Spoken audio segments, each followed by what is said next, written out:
지금의 종로구 부암동, 신영동, 평창동 일대는 예부터 삼각산과 계곡 주변의 경관이 아름답기로 알려진 곳이다.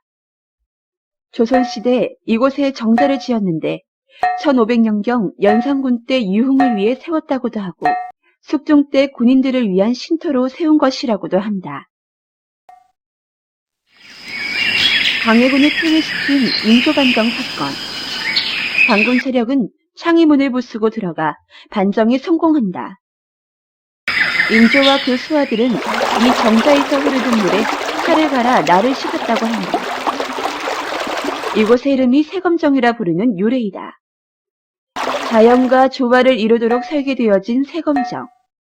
한국 건축의 참맛을 느낄 수 있는 귀중한 자료로 평가받고 있다.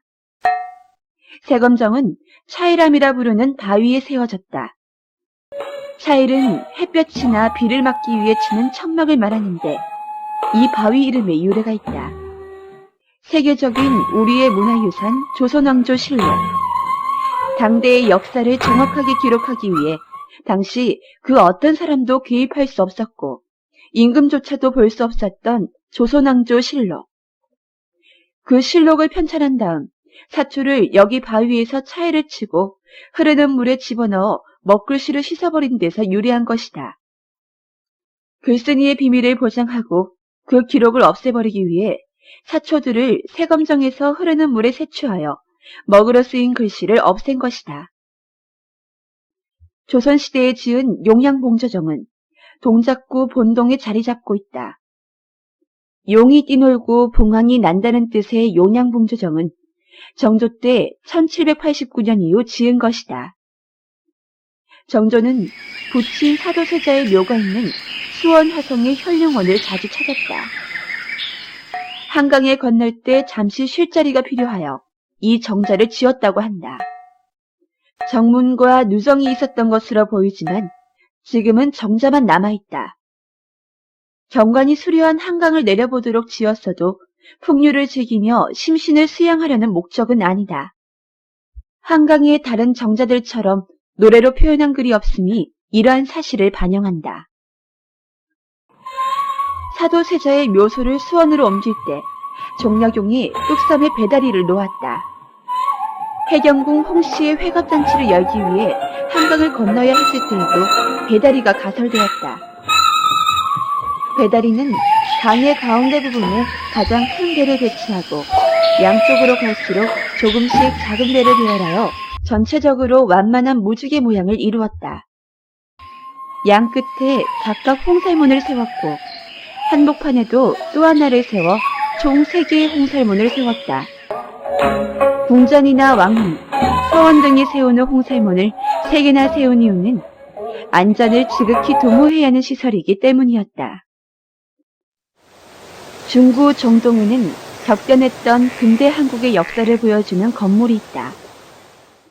1890년에 지은 구 러시아 공사관이다. 르네상스 시기의 우아한 2층 벽돌집으로 사대문안을 내려다볼 수 있는 정동에 위치했으며 당시 미국, 영국 등 다른 공사관보다 큰 규모이다. 본관은 한국전쟁 때 대부분 파괴되고 3층 규모의 탑과 일부 지하층만이 남아있다. 러시아를 등에 업고 일본을 견제하려 했던 고종. 1895년 고종의 왕비인 명성황후 시해 사건 이후 한때 세자와 함께 피신하여 있던 곳이기도 하다. 그 당시 러시아 공사관을 아관이라 불렀다. 아관 파천. 명성황후가 살해되자 일본의 수족이 된 기봉진 내각을 피해 고종이 왕궁을 버리고 러시아 공관으로 피신한 사건. 가보개혁, 청일전쟁, 을미사변 등 쏟아지는 악재 속에 고종은 불안과 위협에 떨었다. 친위대가 궁궐을 비우자 고종과 왕세자 순종은 극비리의 러시아 공관으로 피신한다. 한나라의 왕과 왕세자가 왕궁을 버리고 타국의 공간으로 피신한 것은 지울 수 없는 치욕이었다.